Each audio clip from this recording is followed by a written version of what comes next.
Bismillahirrahmanirrahim. Assalamualaikum warahmatullahi wabarakatuh. Alhamdulillahi rabbil alamin. Allahumma fasalli wa sallim ala sayyidina wa nabiyyina wa maulana Muhammadin sayyidil anbiya'i wal mursalin wa ala alihi wa ashabihi wa azwajihi wa dhurriyyatihi wa man tabi'ahum bi ihsanin ila yaumiddin, amma ba'du. Bapak Ibu hadirin hadirat sekalian yang disayangi Allah dan dicintai Allah, sebelum kami lanjutkan pelajaran kita di Pondok Pesantren Al-Islami Nurul Anwar, sudah siap membuka pendaftaran baru, pendaftaran santri baru untuk tingkat SD, SMP dan SMA tahun ajaran 2025-2026. Jadi siapa tahu ada yang berminat anaknya sekolah di pesantren kami terima dari tingkat SD. Dan juga kami memberikan gratis kepada dua golongan santri. Yang pertama santri anak yatim, dan yang kedua santri duafa atau keluarga kurang mampu.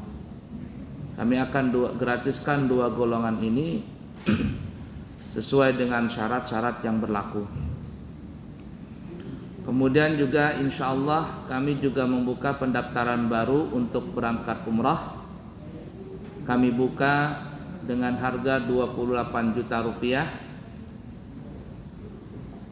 Ditutup pendaftaran di tanggal 20 Oktober. Ya, 20 Oktober ditutup. Harganya 28 juta rupiah untuk keberangkatan selama 12 sampai 14 hari. Bulan November dan Desember ada keberangkatan umrah. November umrah plus Mesir, dan Desember umrah plus Dubai. Siapa tahu ada yang kepingin umrah di bulan tersebut, kami siap untuk menyalurkan niat para jamaah sekalian.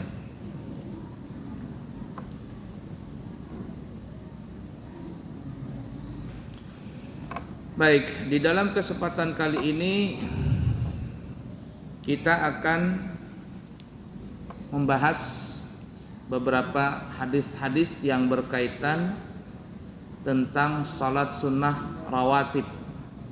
Salat sunnah rawatib, bahasa rawatib itu bahasanya adalah sunnah yang rutinan, yang kita sebut namanya qobliyah ba'diyah. Qobliyah ba'diyah. Dan sebelum kita lanjut, ini rumus supaya kita ketahui, kalau salat fardu itu ada ba'diyahnya, maka salat fardu itu pasti ada qobliyah. Jadi ingat ya, ini rumus, apabila ada ba'diyah pasti ada qobliyah. Seperti ba'diyah zuhur, ada qobliyah zuhur. Ada ba'diyah maghrib, berarti ada qobliyah maghrib. Ada ba'diyah isya, maka pasti juga ada qobliyah isya. Tapi kalau ada qobliyah, belum tentu ada ba'diyah. Kalau ada qobliyah, maka itu belum tentu ada ba'diyah. Seperti umpama qobliyah asar. Ada qobliyah asar? Ada? Ada. Ba'diyah asar? Enggak ada. Ada qobliyah subuh? Ada. Ba'diyah subuh? Ada. Nah, jadi itu yang rumusnya, setiap ada ba'diyah pasti ada qobliyah. Tapi kalau ada qobliyah belum tentu ada ba'diyah. Kemudian para ulama ada yang mengatakan begini ya. Ini dari segi nama saja, dari segi penyebutan nama. Nah, kalau ada ba'diyah pasti ada qobliyah. Yang sebelum salat fardu itu disebutnya qobliyah, qobliyah zuhur, qobliyah maghrib, qobliyah isya. Tapi kalau ada ba'diyah, mohon maaf, kalau sesudahnya disebut ba'diyah, ba'diyah zuhur, ba'diyah maghrib, ba'diyah isya. Karena dia ada dari dua sisi, ada qobliyah, ada ba'diyah. Jadi yang sebelum fardu disebut qobliyah, sesudah fardu namanya ba'diyah. Tetapi apabila ada qobliyah tapi tidak ada ba'diyah, maka sebelum salat fardu ini itu bukan disebut qobliyah namanya. Segi bahasa yang baik namanya bukan qobliyah. Kenapa? Karena nggak ada ba'diyah. Jadi berarti tidak ada qobliyah. Nah, oleh karena itu penyebutan nama yang paling benar, yang paling baik adalah qobliyah subuh. Itu namanya bukan qobliyah subuh, tapi adalah salat sunnah fajar. Namanya itu salat sunnah fajar. Nanti yang kita sebutkan namanya nanti. Kenapa kalau disebut sunnah fajar? Nah, jadi selama ini yang kita sebut qobliyah subuh, sebaiknya itu tidak menyebut qobliyah subuh, tetapi namanya salat sunnah fajar. Nah, fajar. Kenapa kalau disebut sunnah fajar bukan salat qobliyah subuh? Karena setelah salat subuh tidak ada apa? Ba'diyah. Nah, jadi penyebutan nama yang paling kuat adalah salat sunnah fajar. Tapi kalau ada yang menyebut salat sunat subuh, ya ala kulli hal sih. Qobliyah subuh ya ala kulli hal. Cuman namanya kurang pas begitu nah. Namanya kurang pas. Kayak orang mau makan mau makan bubur gitu. Kamu makan apa? Saya makan nasi. Nggak salah sih, padahal dia makan bubur kan? Padahal bubur dari mana? Dari nasi kan? Cuman istilahnya yang benar adalah makan bubur. Kamu kok makan nasi? Itu kan bubur. Nah, sebenarnya yang pas namanya adalah bubur, bukan nasi. Nah, seperti itu juga tadi. Karena tidak ada ba'diyah, maka qobliyah subuh itu bukan disebut qobliyah subuh, bukan salat sunnah subuh, tapi namanya salat sunnah fajar. Itu yang pas namanya. Begitu juga asar. Salat fardu asar tidak ada ba'diyah. Maka sebelum salat fardu asar itu bukan disebut qobliyah asar. Cukup menyebutnya salat sunnah asar. Kok tidak pakai qobliyah? Karena tidak ada ba'diyahnya. Jadi cukup menyebutnya salat sunnah asar. Tapi kalau ada yang mengajarkan qobliyah asar, ya ala kulli hal. Artinya dari segi nama yang paling bagus adalah cuman salat sunnah asar. Tidak pakai qobliyah asar. Mudah dipaham dulu di sini? Nah.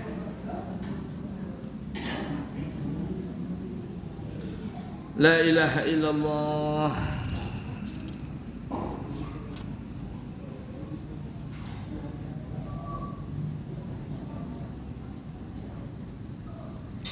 Baik, kita akan sebutkan beberapa hadis-hadis yang berkaitan salat sunnah rawatib.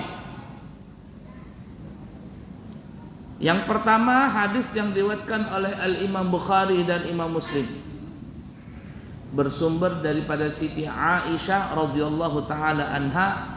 Beliau berkata, lam yakunin nabiyyu sallallahu alaihi wasallam ala syai'in minan nawafili ashadda ta'ahudan minhu ala rak'atayil fajri. Yang artinya Nabi kita Muhammad sallallahu alaihi wasallam tidak pernah mementingkan salat sunnah apapun yang lebih beliau pentingkan daripada salat 2 rakaat fajar. Artinya kalau salat sunnah yang lain okelah, penting-penting, tapi Nabi mementingkan paling penting daripada salat qobliyah ba'diyah adalah qobliyah fajar. Qabliyah fajar itu paling tinggi dari segi pahala dari semua salat sunnah rawatib tadi.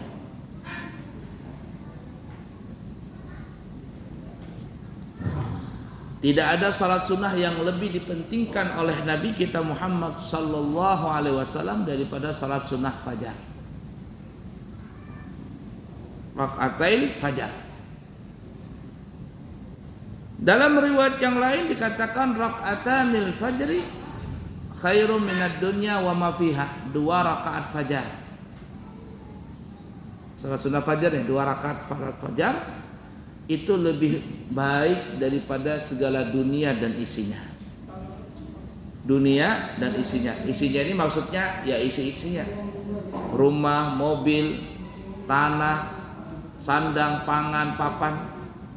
Lebih afdal salat sunnah qabliyah fajar tadi. Salat sunnah fajar tadi.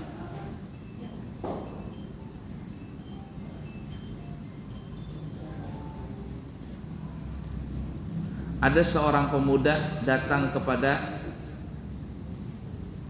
seseorang bapak-bapak yang dia memiliki anak gadis cantik. Si pemuda ini ingin ngelamar putrinya si bapak ini. Bapaknya ini mungkin agak materialistis. Jadi kata bapaknya, ketika anak ini melamar, Pak, saya jatuh cinta dengan putri bapak dan saya kepingin melamar putri bapak. Bapaknya ini bilang, kau punya apa, katanya? Bagaimana kekayaanmu? Nanti bagaimana kalau kamu tidak punya apa-apa? Mau ngasih apa makan anakku nanti kalau dia jadi istrimu? Apa dia bilang? Saya ini, Pak, adalah orang yang kaya, termasuk orang kaya di dunia ini. Emang kamu kerja apa? Katanya saya setiap hari mengerjakan salat 2 rakaat fajar. Salat 2 rakaat fajar. Kok bisa begitu, katanya? Karena Nabi kita Muhammad sallallahu alaihi wasallam bersabda, rakaatanil fajar khairum minad dunya wa ma fiha. 2 rakaat fajar itu lebih baik daripada dunia dan segala isinya. Jadi ini salah satu amalan ya, salah satu amalan untuk penyugih diri adalah jangan tinggalkan salat sunnah fajar.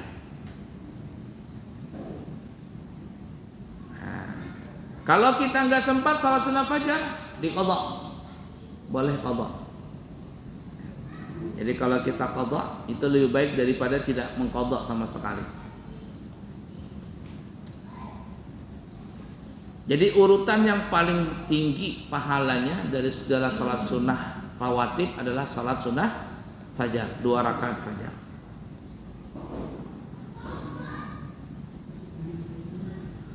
Kemudian riwayat hadis Bukhari dan Imam Muslim bersumber daripada Abdullah bin Umar. Abdullah bin Umar.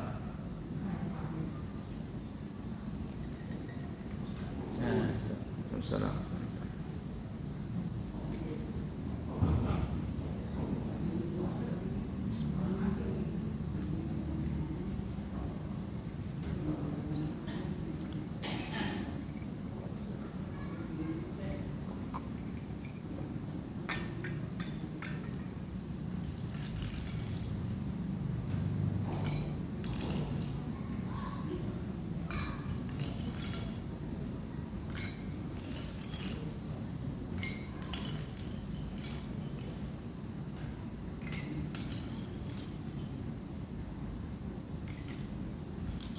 Baik.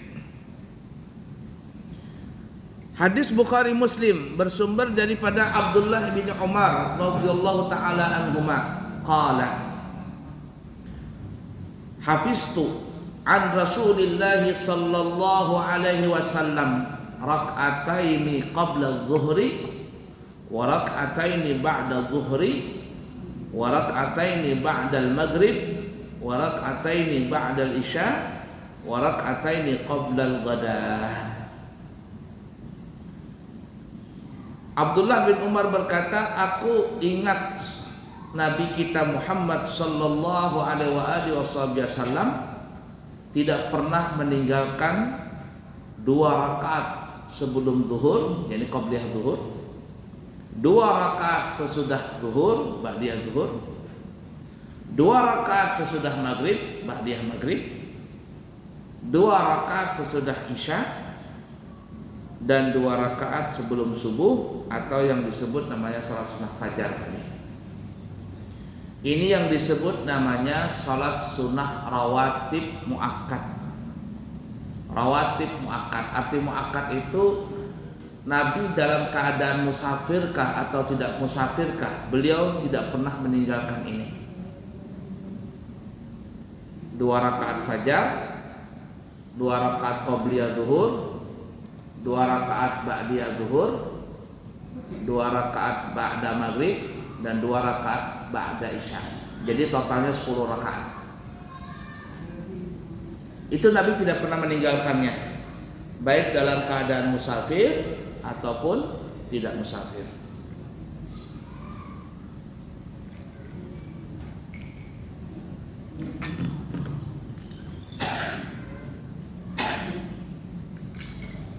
Nah, sepantasnya kita juga begitu, tidak meninggalkan sekurang-kurangnya 10 rakaat ini. Semalas-malasnya kita, kalau bisa jangan tinggalkan 10 rakaat ini. Ini qobliyah ba'diyah ya. Kita ulangin tadi, 2 rakaat fajar, 2 rakaat qobliyah zuhur, 2 rakaat ba'diyah zuhur, 2 rakaat ba'diyah maghrib, dan 2 rakaat ba'diyah isya. Nah, itu nanti masuk salat sunnah rawatib ghairu muakkad. Nah, jadi begini ya Bapak Ibu, salat sunnah rawatib ini tuh ada terbagi menjadi 2 bahagian. Ada yang muakkad dan ada ghairu muakkad. Arti muakkad itu adalah Nabi tidak pernah meninggalkannya, baik dalam keadaan musafir ataupun tidak musafir. Yang mana muakkad tadi? 10 tadi itu. Sunat fajar, qobliyah zuhur, ba'diyah zuhur, ba'diyah maghrib, ba'diyah isya. Tidak pernah meninggalkan Nabi kita. Nah, kemudian kelompok kedua adalah ghairu muakkad. Arti ghairu muakkad, terkadang Nabi mengerjakannya, terkadang Nabi juga meninggalkannya. Termasuk tadi apa ya? Qobliyah asar. Terkadang Nabi melakukan, terkadang tidak. Qobliyah maghrib juga begitu. Ya, terkadang Nabi mengerjakan, terkadang Nabi tidak. Qobliyah isya seperti itu. Nah, oleh karenanya ada sebagian masjid di Balikpapan, saya tidak menyebutkan masjidnya. Ada orang, maksudnya ada di masjid itu atau pelanggar itu, selesai adzan maghrib itu tidak pakai qobliyah. Allahu akbar, Allahu akbar, la ilaha illallah. Langsung saja, astaghfirullahaladzim min kulli dzambin azim, la yaghfiru dzunuba illa rabbul alamin, sampai 3 kali. La ilaha illallah al-malikul haqqul mubin, Muhammadun Rasulullah sadiqul wa'dil amin. Dah lama langsung qamat, Allahu akbar, Allahu akbar. Paham ya? Ada nggak pernah gitu? Ada kan ya? Di Balikpapan ada. Ada juga qobliyah isya nggak ada. Maksudnya di masjid atau langgar ada yang meniadakan qobliyah isya. Terutama kalau seandainya ada pengajian. Ya, pengajian begitu kan ya? Maghrib atau apa, tiba-tiba panjang, sudah kelewatan ini isyanya, sudah adzan. Ya, habis adzan langsung saja qomat katanya, meninggalkan qobliyah isya. Nah, itu yang disebut ghairu muakkad. Terkadang Nabi mengerjakannya, terkadang Nabi meninggalkannya. Termasuk yang 4 rakaat. Qobliyah zuhur 4 rakaat, ba'diyah zuhur 4 rakaat, salat sunnah asar 4 rakaat, ba'diyah isya 4 rakaat, ba'diyah maghrib 6 rakaat. Itu terkadang Nabi mengerjakannya, terkadang Nabi meninggalkannya. Tapi yang pasti yang 10 rakaat tadi itu salat sunnah fajar, salat sunnah qobliyah zuhur, ba'diyah zuhur, kemudian ba'diyah maghrib dan ba'diyah isya.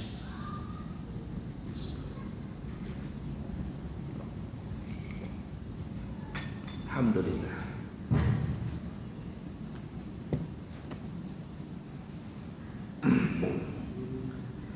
Nah, kemudian ada hadis ya, fadilah yang lain. Disebutkan dalam riwayat Imam Tirmidzi bersumber daripada Ummu Habibah radhiyallahu taala anha, beliau berkata, telah bersabda qala Nabi sallallahu alaihi wasallam, telah bersabda Nabi kita Muhammad sallallahu alaihi wasallam. Apa jar Nabi? Perhatikan ini ya. Man hafadha ala arba'i rak'atin qabla dhuhri wa arba'in ba'daha harramahullahu 'alan nar. Jar Nabi, siapa yang menjaga 4 rakaat sebelum zuhur, yakni qobliyah zuhur 4, dan siapa yang menjaga ba'diyah zuhur 4 rakaat juga, maka Allah akan mengharamkan api neraka untuk membakar dirinya. Nah, jadi siapa yang mengamalkan ini tidak bakalan masuk neraka. Berapa qobliyahnya tadi? 4. Ba'diyahnya 4. Bagaimana cara mengerjakannya? Nah, mengerjakan 4 rakaat itu boleh dengan 2 cara. Yang pertama, 4 rakaat 2 kali salam. Jadi salat zuhur qobliyah 2 rakaat salam, kemudian tambah lagi 2 rakaat salam. Cara yang kedua, langsung 4 rakaat. Langsung 4 rakaat. Tapi kalau langsung 4 rakaat tanpa pakai tasyahud awal, enggak pakai tasyahud awal. Jadi setiap rakaat bangkit, setiap rakaat bangkit, setiap rakaat sampai 4 rakaat, setelah itu salam. Qobliyah seperti itu, ba'diyah juga seperti itu. Nah, siapa yang mengamalkan itu, jar Nabi, Allah Subhanahu wa taala akan mengharamkan api neraka untuk membakar dirinya.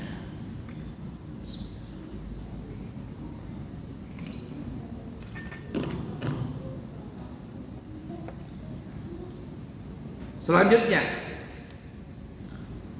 hadis riwayat Imam Tirmidzi bersumber daripada Abdullah bin Umar radhiyallahu taala anhu. Berkata dia, qala Nabi sallallahu alaihi wasallam, telah bersabda Nabi kita Muhammad sallallahu alaihi wasallam. Perhatikan ini. Rahimahullahu mra'an shalla qabla al-'asri arba'an. Yang artinya jar Nabi, Allah Subhanahu wa taala akan melimpahkan rahmat kasih sayangnya kepada seseorang yang selalu mengerjakan qobliyah asar sebanyak 4 rakaat. Kalau Allah itu sudah sayang, Allah itu sudah sayang, apa yang kita minta pasti dikasih.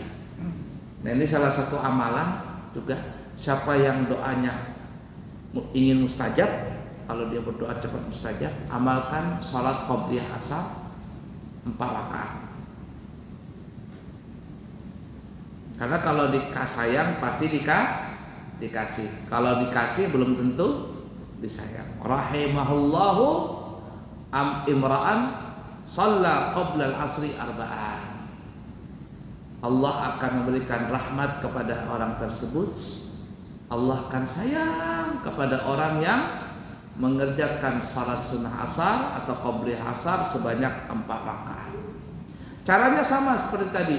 Boleh 4 rakaat 2 kali salam, yakni 2 rakaat salam, 2 rakaat salam, atau langsung 4 rakaat dengan 1 kali salam tanpa tasyahud awal.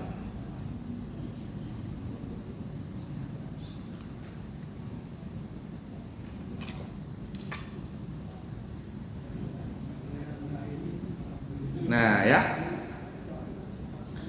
Nah kemudian dalil salat qobliyah maghrib nih. Dalam hadis Bukhari bersumber daripada Abdullah bin Mughaffal. Qala Nabi sallallahu alaihi wasallam, telah bersabda Nabi kita Muhammad sallallahu alaihi wasallam. Apa ajar Nabi? Sallu qoblal maghrib. Sallu qoblal maghrib. Sallu qoblal maghrib. Ya, tsumma qala fi tsalitsah liman syaa. Jar Nabi, salatlah sebelum maghrib. Salatlah sebelum maghrib. Dan yang ketiga liman syaa, siapa yang mau. Ini menunjukkan bahwa boleh mengerjakan qobliyah maghrib, cuman 2 rakaat saja. Nah, jar Nabi, ayo salat qobliyah maghrib, salat qobliyah maghrib. Tapi yang mau aja Pak, kalau nggak mau nggak apa-apa juga. Nah oleh karena itu dari dalil ini ada sebagian orang ya yang mengerjakan, maksudnya sebagian langgar atau masjid yang mengerjakan qobliyah maghrib, dan ada juga yang tidak mau mengerjakan qobliyah maghrib. Hatta sampai di Mekah dan di Madinah. Jadi kalau setelah adzan di Mekah atau di Madinah, Allahu akbar, Allahu akbar, la ilaha illallah. Sebagian jamaah ada yang mengerjakan qobliyah maghrib. Tapi sebagian jamaah ada yang enggak mau, cuman berdiri saja berdoa begitu di depan Ka'bah. Doa dia di depan Ka'bah. Karena apa ya? Karena mereka mengambil dalil baina adzanaini, apa itu ya? Ad-du'a bainal adzanaini mustajab. Doa di antara adzan dan iqamah itu tidak tertolak. Ini mustajab. Oh, doa dia. Coba kalau kita buka TV malam ini, kita buka TV jam 10:30 atau jam 11 malam itu waktu adzan maghrib di sana. Nanti setelah selesai adzan itu ada orang yang sholat qobliyah, ada yang tidak, ada yang berdiri begini saja. Nah, doa depan Ka'bah dia. Doa terus. Sampai kapan? Sampai qomat. Selesai qomat baru dia turun. Udah dipaham kira-kira? Nah, jadi siapa yang qobliyah maghrib boleh, yang tidak mau ora opo-opo artinya ya.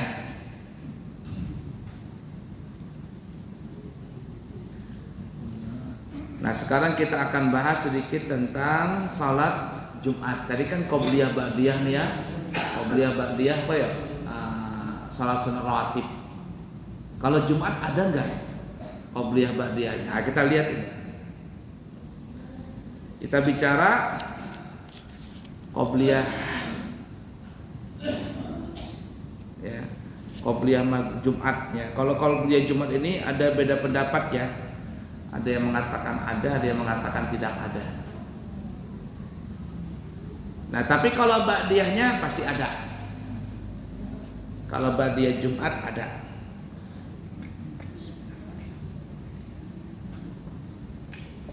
Bahkan ba'diyah Jumat itu sebanyak 4 rakaat. Ya. Disebutkan ya, ada 2 rakaat dan 4 rakaat, terserah oleh pilih. Hadis yang pertama yang diriwayatkan oleh Al-Imam Bukhari dan Imam Muslim, bersumber daripada Abdullah bin Umar. Berkata dia, anna Nabiyya sallallahu alaihi wasallam kana yusalli ba'dal jum'ati rak'ataini fi baitihi. Kata Abdullah bin Umar, sesungguhnya Nabi kita Muhammad sallallahu alaihi wa alihi wasallam mengerjakan ba'diyah Jumat sebanyak 2 rakaat setelah di rumah beliau. Jadi setelah pulang di rumah baru Nabi mengerjakan 2 rakaat ba'diyah Jumat. Kalau kita setelah pulang ke rumah ba'diyah Jumat gak ada bakalan kita. Paling-paling disuruh makan lawan bini, ya, kuyuhan ke apa kah. Nah, daripada tidak mengerjakan di rumah, ya di masjid aja langsung ba'diyah maghribnya. Karena kalau di rumah gak bakalan ada salat. Nah, memang kata ulama ya, salat sunnah itu dianjurkan di rumah. Sesuai dengan sabda Nabi, zayyinu buyutakum bis-shalah wa tilawatil Qur'an. Hiasilah rumah kalian itu dengan salat dan baca Al-Qur'an. Salat ini dimaksudnya salat sunnah. Salat sunnah. Kita laki-laki tidak pantas untuk salat fardu di rumah. Ya, kurang pas di rumah laki-laki. Kalau Ustaz Somad mengatakan kalau ada laki-laki salat fardu di rumah, nggak usah pakai celana, pakai rok aja sekalian. Itu Ustaz Somad, nggak usah pakai celana, pakai rok. Kenapa? Kayak yang salat di rumah itu perempuan. Tapi yang disebutkan tadi, hiasilah rumah kalian dengan salat. Maksudnya salat sunnah. Salat sunnah, tapi ada beberapa salat sunnah itu afdolnya dikerjakan di masjid, bukan di rumah. Contohnya apa? Contohnya adalah salah satunya salat sunnah tawaf itu di Masjid Haram. Setelah selesai tawaf 7 kali baru salat sunnah. Jangan salatnya di rumah, di hotel. Apalagi salat apalagi nih? Salat sunnah duha itu afdolnya di masjid. Apalagi salat, makanya sebagian orang yang hotelnya dekat dengan Masjid Nabawi atau Masjidil Haram itu nanti setelah salat subuh mereka nggak pulang, timbul matahari baru mereka salat sunnah isyraq, baru pulang ke hotel makan. Setelah makan istirahat dulu, kalau nggak ada kegiatan nanti jam-jam 9, jam 10 atau jam 9 mereka ke masjid lagi untuk sholat duha. Setelah itu baru pulang, tidur baru. Itu enaknya kalau hotel dekat masjid. Tapi kalau hotelnya jauh dari masjid, bolak-balik ke masjid gempor kupang dah. Nah, ada orang jual umrah 27, 26. Mana hotelnya? Jauh, hotelnya 1 kilo lebih ada hotelnya, kasihannya. Ya.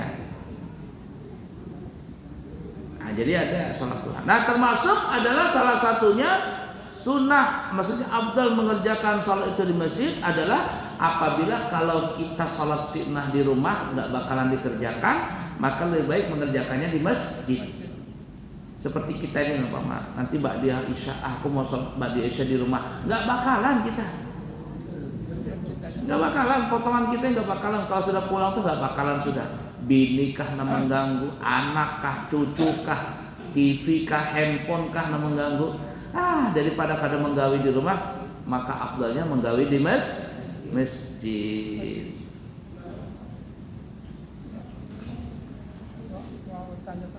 Ada yang bertanya kah? Ada yang bertanya. Ya sudah. Assalamualaikum warahmatullahi wabarakatuh. Waalaikumsalam warahmatullahi wabarakatuh. Aduh Ustaz, pengertian sholat fajar tadi Ustaz bilang yang dibilang sebelum sholat subuh, apakah setelah adzan atau sebelum adzan yang nama sholat fajar? Salat sunnah fajar itu setelah adzan subuh. Ya, itu dalil yang jelas. Tapi saya pernah mendengar ya, jamaah bilang dia dapat dari ustaz, entah di mana ustaznya dapat dalil. Katanya salat sunnah fajar itu dikerjakan sebelum adzan subuh. Setelah adzan subuh namanya salat sunnah subuh. Nah, kami juga begitu nah. Nah, ayo ya. Ada yang mengerjakan begitu.